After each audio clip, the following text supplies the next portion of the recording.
हर हर महादेव दोस्तों आज मेरे ब्रह्मचर्य का 8वां दिन है।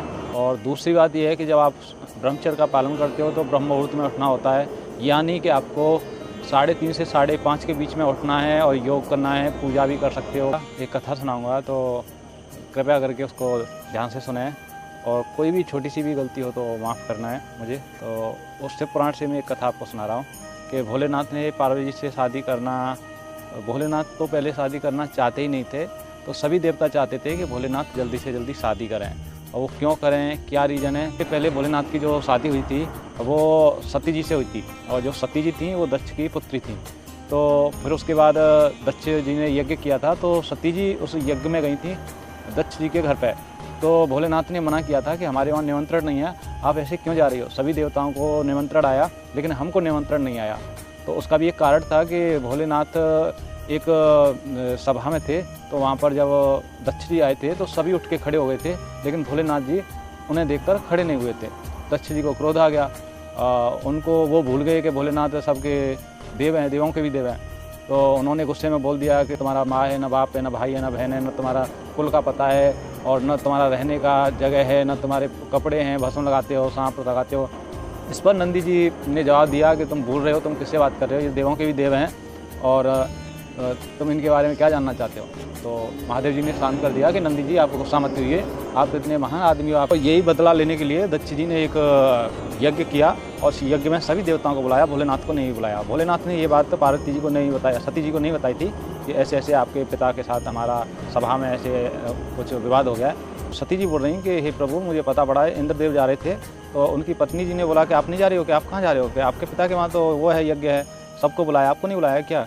तो बोले आपके पिता के यज्ञ में जा रहे हैं हम तो सती जी ने बोला कि प्रभु हमारे पिताजी तो यज्ञ किए हैं और हमको नहीं बुलाए, और ऐसा क्या कारण हो गया। और भोलेनाथ बोले कोई बात नहीं, नहीं बुलाए तो नहीं जाओ।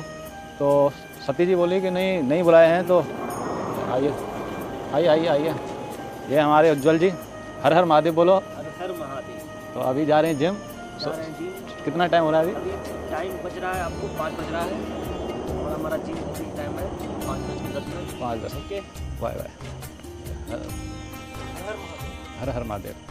तो क्या हुआ कि बहुत समझाया भोलेनाथ जी ने कि आप मत जाइए, तो भोलेनाथ बोल रहे कि अब तुम मान ही नहीं रही हो, ठीक है चली जाओ। तो भोलेनाथ ने अपने गढ़ उनके साथ भेज दिए कि आप ठीक है चले जाइए, मैं आपके साथ गढ़ भेज देता हूँ। गढ़ इतने भेजे थे कि कैलाश पर्वत से लेके दक्ष की नगरी तक पूरा गढ़ों की लाइन लगा दी थी। इतने जगह जगह गढ़ थे कि कोई प्रॉब्लम हो तो तुरंत भोलेनाथ को पता पड़ जाए। तो वहाँ पर गए तो वहाँ पर उनकी बहन और माँ तो खुश हो गई उन्हें देख के, लेकर उनके पिताजी नहीं बोले। तो उनके पिताजी ने बड़ा अपमान किया कि तेरा पति कुछ नहीं, उन्होंने मेरे को दक्ष पुत्री बोल के पुकारेंगे तो मैं उनको क्या मुँह दिखाऊंगी कि मैं उस बाप की बेटी हूँ जिन्होंने अपने दामाद को, बेटी को सभा में नहीं बुलाया, यज्ञ में नहीं बुलाया। तो ये सोच के उन्होंने आहुति दे दी, भस्म कर लिया। जब भोलेनाथ को पता पड़ा तो उन्होंने अपने वीरभद्र भक्त को भेजा, गढ़ को भेजा, फिर उनका युद्ध किया, काली जी को भेजा, फिर वीरभद्र ने गला काट दिया दक्ष जी का, उनको यज्ञ वज्ञ विध्वंस कर दिया।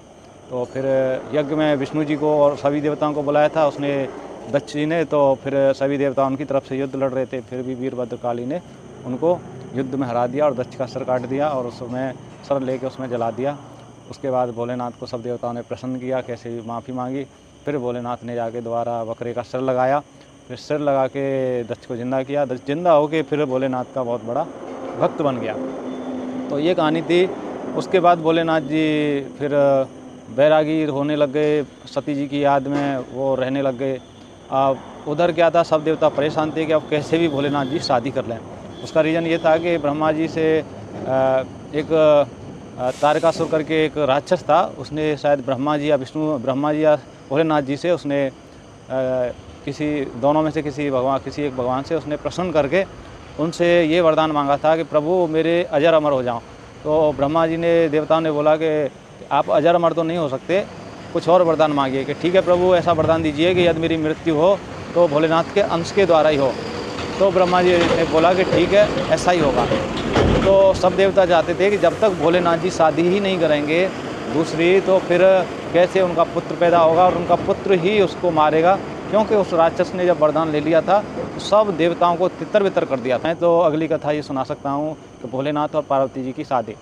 तो कथा कैसी लगी कि भोलेनाथ जी शादी करने के लिए क्यों तैयार हुए, क्या कारण था और क्यों शादी करनी चाहिए थी। कथा आज की हमारी यही थी। तो यह सही कथा लगी हो तो प्लीज़ वीडियो को लाइक कीजिए, चैनल पर पहली बार है तो चैनल को सब्सक्राइब कीजिए।